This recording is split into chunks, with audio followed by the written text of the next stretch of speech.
এটাও সত্য যে বাংলাদেশ সেনাবাহিনী একটা সভ্য গণতান্ত্রিক রাষ্ট্রে সেনাবাহিনীর যে রাজনীতিতে অনধিকার চর্চা করা উচিত না সেটা আমাদের দেশে হয়ে ওঠেনি এখনো। এইবারই প্রথম আমাদের এই জেনারেশনই প্রথম, এখন অনেকে বলবেন যে স্পর্ধা দেখাচ্ছে এই প্রতিষ্ঠানকে, বলছে যে আপনারা আপনাদের সংস্কারটা খুবই জরুরি। এনসিপির শীর্ষ নেতারা এখন বিভিন্ন প্রোগ্রাম দেখছে আক্রমণাত্মক বক্তব্য দিচ্ছেন, বিভিন্ন দল নিয়ে, নির্বাচন নিয়ে বক্তব্য। আমি ছোট্ট একটা উদাহরণ দিই।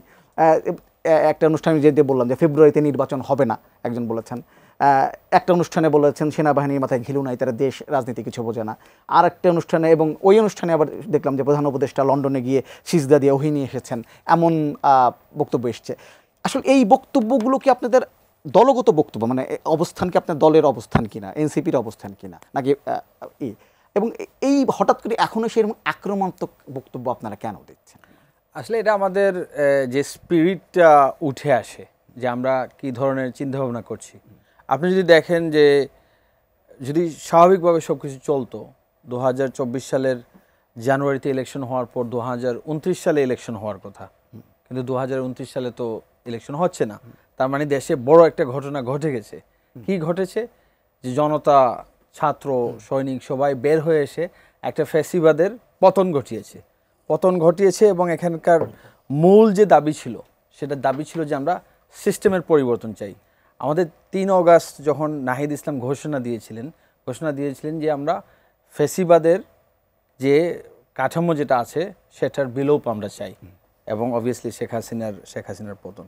তো এরপরে তো আপনি যদি খেয়াল করেন, ওই সময় যে আকাঙ্ক্ষাগুলো ফুটে উঠেছিল দেয়াল লিখনে, যে হাজার হাজার দেয়াল লিখন পুরো দেশ জুড়ে হয়েছিল, কোথাও কিন্তু নির্বাচনের কথা লেখা ছিল না যে আমরা নির্বাচন চাই। তো এত বড় একটা ঘটনা ঘটার পর আমাদের শুধু এটাই লক্ষ্য হওয়া উচিত না রাষ্ট্র আকারে বা জাতি আকারে, যে আমরা শুধু আরেকটা নির্বাচনের মাধ্যমে একটা পট পরিবর্তন হয়ে যাক। যে কারণেই ঐক্যমত্য কমিশন এবং যে কারণেই আলটিমেটলি এই অন্তর্বর্তীকালীন যে সরকার, ডক্টর মোহাম্মদ ইউনূসের যে সরকার, কারণ আমরা দুঃখজনকভাবে আমরা লক্ষ্য করছি যে ডক্টর ইউনূসের সরকার এখন নির্বাচন একটা পার্টিকুলার একটা দলের প্রেশারের কারণে শুধু নির্বাচনকেই অগ্রাধিকার দিচ্ছেন, এবং সংস্কারের বা বিচারের বা আমাদের দেশের যে মৌলিক যে সংস্কারগুলো আমাদের হওয়া প্রয়োজন সেগুলো ওইভাবে আর অগ্রাধিকার পাচ্ছে না। যে কারণে আমাদের দলের যে নেতাকর্মী, আমাদের দলের নেতাকর্মীরা তো আসলে রাজনীতিতে থাকার কথা না, তারা ক্যাম্পাসে থাকার কথা, অথবা তারা তাদের জীবনের যে নেক্সট চ্যাপ্টার হয়তো জব চাকরি খোঁজার কথা। কিন্তু আমাদের দলটাও গঠন করতে হয়েছে আলটিমেটলি যারা অরাজনৈতিক ছিল। এটা কেন হইল? কারণ হচ্ছে বাংলাদেশের যে প্রধান যে বিরোধী দল ছিল সেটা 14 বছর বা 15 বছরে একটা গণতান্ত্রিক কাঠামোর ভেতরে থেকে ওই অপোজিং করাটা বা বিরোধী দলের যে ভূমিকাটা পালন করার কথা ছিল সেটা তারা সফল হইতে পারেনি। তাদের ডাকে আপামর জনসাধারণ নেমে এসে ফ্যাসিবাদের পতন ঘটায়নি।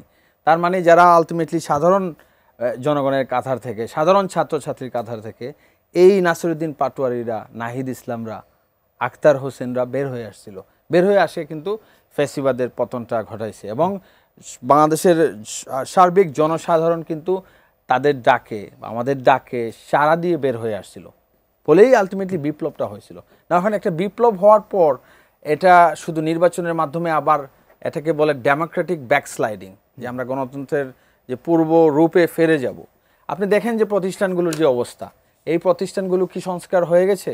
আপনি কি পুলিশ প্রশাসন, আমলা প্রশাসন, নির্বাচন কমিশনার, এগুলো কি এমন সক্ষমতা পেয়ে গেছে এখন যে তারা আসলে একটা সুষ্ঠু এবং গ্রহণযোগ্য একটা নির্বাচন কন্ডাক্ট করতে পারবে, যে একটা ইভেন প্লেইং ফিল্ড যেটা আমরা বলি সেটা তৈরি করতে পারবে? অবশ্যই না। যে কারণে ওই যে আপনি যে বক্তব্যগুলো আপনি কোট করলেন সেগুলো হয়তো ভিন্ন ভাষায় উঠে আসতেছে। যেমন একটা উদাহরণ আমি দিতে চাই, সেটা হচ্ছে আমাদের যে বাংলাদেশের যে সেনাবাহিনী, আমি জানি বাংলাদেশের সেনাবাহিনীর একটা বিরাট অংশ আছে যারা আলটিমেটলি এই বিপ্লবকে সমর্থন করেছে, ইয়াং অফিসার্স যারা আছে। কিন্তু এটাও সত্য যে বাংলাদেশ সেনাবাহিনী একটা সভ্য গণতান্ত্রিক রাষ্ট্রে সেনাবাহিনীর যে রাজনীতিতে অনধিকার চর্চা করা উচিত না সেটা আমাদের দেশে হয়ে ওঠেনি এখনো। প্রতিষ্ঠানগতভাবে আপনি দেখবেন সেনাবাহিনী একটু এক্সট্রা প্রিভিলেজ এনজয় করেন। তাদের মনে হয় তাদের সাধারণ নাগরিকের থেকেও তাদের যে অধিকার বা তাদের যে প্রিভিলেজগুলো একটু বেশি, তাদেরকে জবাবদিহিতার আওতায় আনা যাবে না, সেটা কেন হবে?